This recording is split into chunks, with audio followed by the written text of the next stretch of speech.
తెలంగాణ తొలి సీఎం కేసీఆర్ చేపట్టిన machine oil farm success అయింది. రాష్ట్రంలో ఈ ఆయిల్ ఫామ్ సాగు గణనీయంగా పెరిగింది. కొన్ని నెలలుగా నర్మెట్లోని ఫ్యాక్టరీ పామ్ ఆయిల్ను ఉత్పత్తి చేస్తుంది. మరోవైపు బీఆర్ఎస్ సాధించిన ఈ ఘనతను కాంగ్రెస్ తన ఖాతాలో వేసుకోవాలని ప్రయత్నిస్తుంది. రేవంత్ సర్కారు నిస్సిగ్గు చర్యలపై విమర్శలు వెల్లువెత్తుతున్నాయి.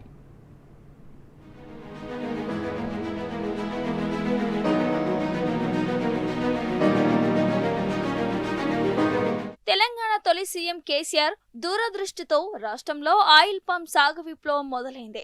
రైతుల స్థిర ఆదాయం పెంచాలని సంకల్పించిన ఆయన మిగతా పంటలతో పోల్చితే ఎంతో డిమాండ్ లాభసాటి అయిన ఆయిల్ పామ్ సాగు వైపు రైతులను ప్రోత్సహించారు. తొలుత తెలంగాణలోని ఖమ్మం జిల్లాలో తప్ప పామాయిల్ సాగుపై మిగతా జిల్లాల రైతులకు పెద్దగా పరిచయం లేదు. అలాంటి పంట ఇప్పుడు రాష్ట్ర వ్యాప్తంగా లక్షల ఎకరాల్లో సాగవుతోంది. మొదట్లో సాగుకు సందేహించిన రైతులే ఆ తర్వాత ఉత్సాహం చూపడంతో పంట దండిగా పండుతుంది. ఫలితంగా 46,000 ఎకరాలకే పరిమితమైన సాగు గడిచిన 3 ఏళ్లలో దాదాపు 3 లక్షల ఎకరాలకు చేరింది. కాళేశ్వరంతో పాటు చెరువుల అభివృద్ధి వంటి పనులతో సాగునీటి లభ్యత పెరగటం ఆయిల్ పామ్ సాగుకు అనుకూలంగా మారింది.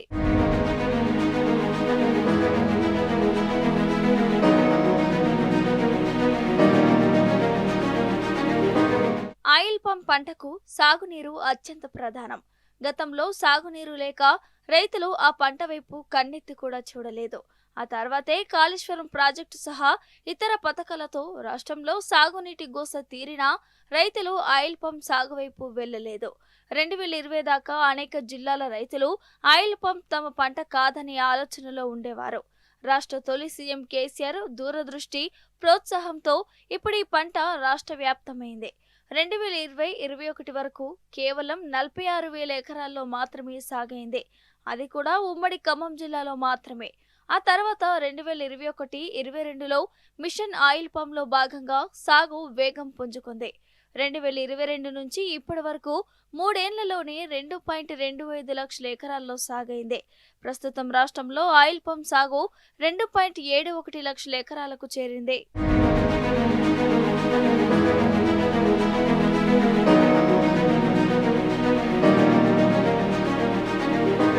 ప్రపంచవ్యాప్తంగా పామాయిల్ డిమాండ్ను కలిగే ప్రయోజనాలను తెలుసుకున్న రాష్ట్ర తొలి ముఖ్యమంత్రి కేసీఆర్ తన పాలనలో సాగును పెంచాలని సంకల్పించారు.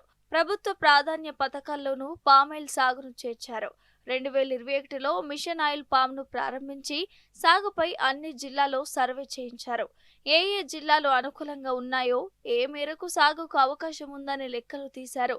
తద్వారా అన్ని జిల్లాలు సాగుకు అనుకూలమని తేలడంతో పక్కా ప్రణాళికలు రూపొందించారు. 20 లక్షల ఎకరాల్లో సాగు చేసేలా ప్రణాళిక రూపొందించారు.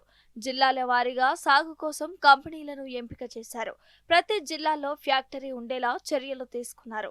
రైతులను ఉమ్మడి ఖమ్మం జిల్లాలోని ఆయిల్ పామ్ తోటలకు సందర్శనను తీసుకెళ్లి సాగు వల్ల కలిగే లాభాలను, సమకూరే ఆదాయాలపై క్షేత్రస్థాయిలో వివరించారు.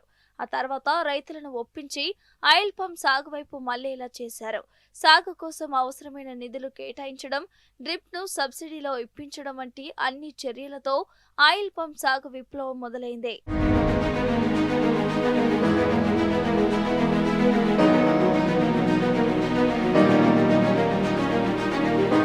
ప్రపంచవ్యాప్తంగా పామాయిల్ కు ఉన్న డిమాండ్ వల్ల ఈ పంటను సాగు చేసే రైతులకు భారీ ఆదాయం సమకూరే అవకాశం ఉంది. భవిష్యత్తులో డిమాండ్ తగ్గకుండా స్థిరమైన ఆదాయం సమకూరే ఆస్కారం ఉంది. ప్రస్తుతం దేశంలో 1 కోటి టన్నుల డిమాండ్ ఉండగా కేవలం 4 లక్షల టన్నులే ఉత్పత్తి అవుతుంది. ఫలితంగా దిగుమతి కోసం దేశం ఏటా 1,00,000 కోట్లు ఖర్చు చేస్తోంది. దీన్ని గమనించిన కేసీఆర్ రైతులను ప్రోత్సహించేందుకు ఆయిల్ పామ్ సాగు కోసం ప్రతి ఎకరాకు 50,000కు సబ్సిడీ అందించారు. ప్రతి సంవత్సరం ఎకరానికి అన్ని ఖర్చులు పోను 1.50 లక్షల వరకు ఆదాయం సమకూరే అవకాశం ఉంది. అది కూడా ప్రతి 15 రోజులకోసారి రైతుల ఖాతాల్లో డబ్బులు జమ అవుతాయి. అంతేగాక పంటను ఫ్యాక్టరీ వరకు తీసుకొచ్చేందుకు అవసరమైన రవాణా ఖర్చులను ప్రభుత్వమే భరిస్తుంది.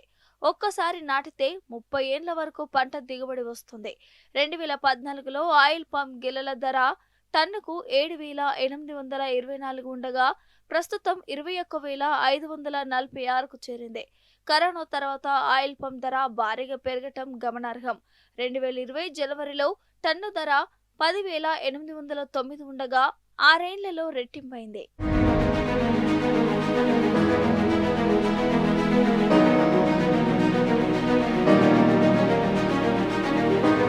ఆయిల్ పంప్ ఫ్యాక్టరీ నిర్మాణానికి కృషి చేసింది బీఆర్ఎస్ ప్రభుత్వం అని పేర్కొన్నారు హరీష్ రావు. ఎంతో ముందు చూపుతో నర్మెట్టలో ఆయిల్ పంప్ ఫ్యాక్టరీ రూపకల్పన చేశామన్నారు. భారతదేశంలోని the best plant Narmetta oil pump factory అని తెలిపారు. బీఆర్ఎస్ అన్ని సమకూర్చితే కాంగ్రెస్ ఇప్పుడు శిలాఫలకాలు వేస్తోందని హరీష్ రావు ఎద్దేవా చేశారు. మాదేమో శ్రమ ఫలితం, మీదేమో శిలాఫలకం.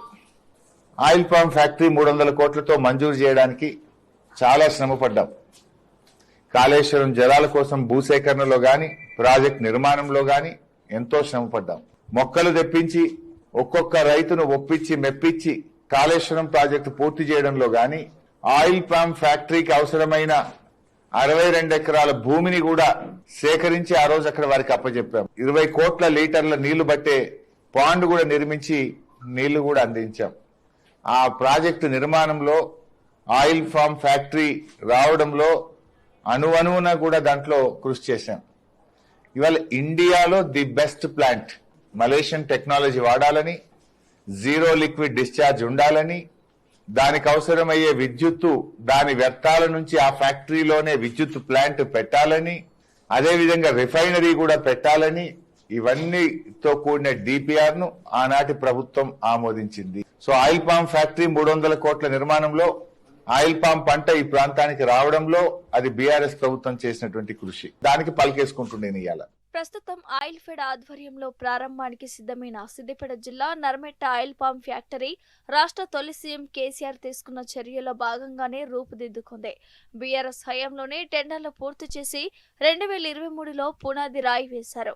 60 ఎకరాలను టీజీఐఐసి నుంచి కేటాయించి 300 కోట్లతో అత్యాధునిక సాంకేతికతతో నిర్మించేలా పనులు ప్రారంభించారు. ఆ తర్వాత అధికారంలోకి వచ్చిన కాంగ్రెస్ ఇప్పుడు పామాయిల్ సాగు ఫ్యాక్టరీ ఘనతను తమ ఖాతాలో వేసుకునేందుకు ప్రయత్నిస్తోంది. సీఎం రేవంత్ నిస్సిగ్గుగా చేస్తున్న కక్కుర్తి చర్యలను చూసి సిద్దిపేట జిల్లా ప్రజలు నవ్వుకుంటున్నారు.